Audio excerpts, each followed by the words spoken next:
अजित पवारांनी जे भाषण केलं त्याच्यात अजित पवार असं म्हणाले की देवेंद्र फडणवीसांनी अजित पवारांना घरी बोलवलं, एक फाईल दाखवली आणि त्या फाईलवर इन्क्वायरी लावायची फायनल सही ही देवेंद्र फडणवीसांची होती.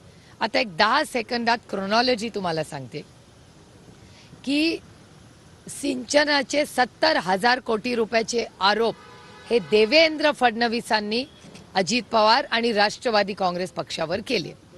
ह्याची इन्क्वायरी झाली पाहिजे. हा सगळ्यात पुढाकार आणि आरोप करण्याचा जो कार्यक्रम केला, आरोप प्रत्यारोप झाले, त्याचा पुढाकार हा देवेंद्र फडणवीसांनी घेतला. आरोप झाले, इन्क्वायरी लागली, आमचं राज्य गेलं, देवेंद्र फडणवीस या राज्याचे मुख्यमंत्री झाले. त्यांनी शपथ घेतली गोपनीयतेची. हे सगळ्यात महत्त्वाचा मुद्दा आहे. गोपनीयतेची शपथ तुम्ही घेतलेली असताना ज्या व्यक्तीवर, ज्या पक्षावर तुम्ही आरोप केले, त्या व्यक्ती आणि पक्षाला तुम्ही फाईल घरी बोलवून गेली, त्या पक्षाच्या नेत्याला घरी बोलवून घेतलं आणि गोपनीयतेची शपथ असताना देवेंद्र फडणवीसांनी मुख्यमंत्री असताना मुख्यमंत्रीच्या घरात बोलून अजित पवारांना बोलवलं आणि ती फाईल दाखवली. हे मी म्हणत नाहीये, अजित पवार असं म्हणलेले आहेत. त्याच्यामुळे देवेंद्रजी आपको जवाब देना पडेगा की जेव्हा तुम्ही शपथ घेता, गोपनीयतेची शपथ घेता, तुम्ही आम्हाला भ्रष्टाचारी, राष्ट्रवादी काँग्रेसला नॅचरली करप्ट पार्टी हे देवेंद्र फडणवीस आणि भारतीय जनता पक्ष वारंवार म्हणत आले. मग असं काय झालं की ज्या नॅचरली करप्ट पार्टीवर तुम्ही तुमचे सगळे नेते आरोप करत राहिला, तुम्ही भ्रष्टाचार मुक्त भारत आणि महाराष्ट्र करणार असं म्हणत राहिला, त्याच भ्रष्टाचार ज्यांनी केले असा देवेंद्रजींचा आरोप होता. याचा अर्थ आम्ही काय काढायचा?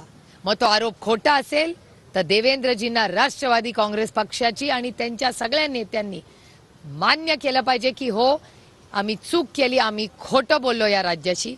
आणि अजित पवार जे म्हणतायत की गोपनीयतेची शपथ असताना देवेंद्र फडणवीसांनी अजित पवारांना फाईल दाखवली ज्याच्यात अजित पवारांचीच इन्क्वायरी होती. हा गुन्हा नाही आहे या राज्यात, या देशामध्ये. हा देश कुणाच्या मनमानींनी किंवा अदृश्य शक्तीच्या मनमानींनी चालत नाही.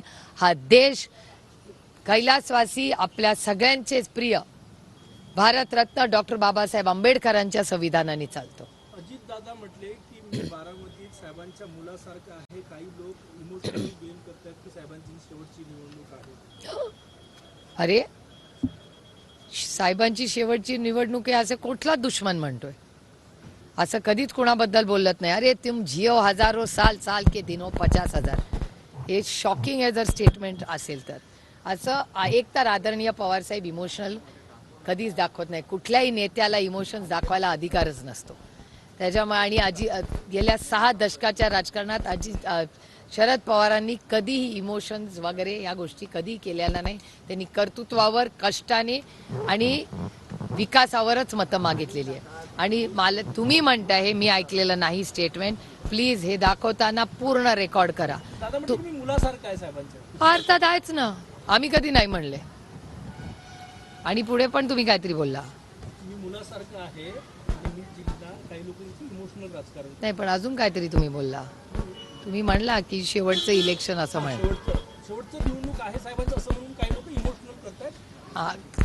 हे पवार साहेबांचं आयुष्य किंवा कुठल्याही व्यक्तीचा, अरे विरोधक असला म्हणून काय, मलाही वाटतं की मोदीजी 100 साल नाही 200 साल जी आहे. अरे विरोधक असला म्हणून काय झालं? त्याचं शेवटचं इलेक्शन हे आमचे संस्कार नाही हो. आमची इच्छा आहे प्रत्येकाचं आयुष्य लंबी हो आणि आनंदी हो आणि लढत राहू ना. त्याच्यात काय, हे पहिलं आणि शेवटचं इलेक्शन असल्या गोष्टी कधी आम्ही बोलतही नाही आणि कुणाही बद्दल आम्ही कधी बोलणारही नाही. दुर्दैव आहे जर हे त्यांनी भाषा वापरली.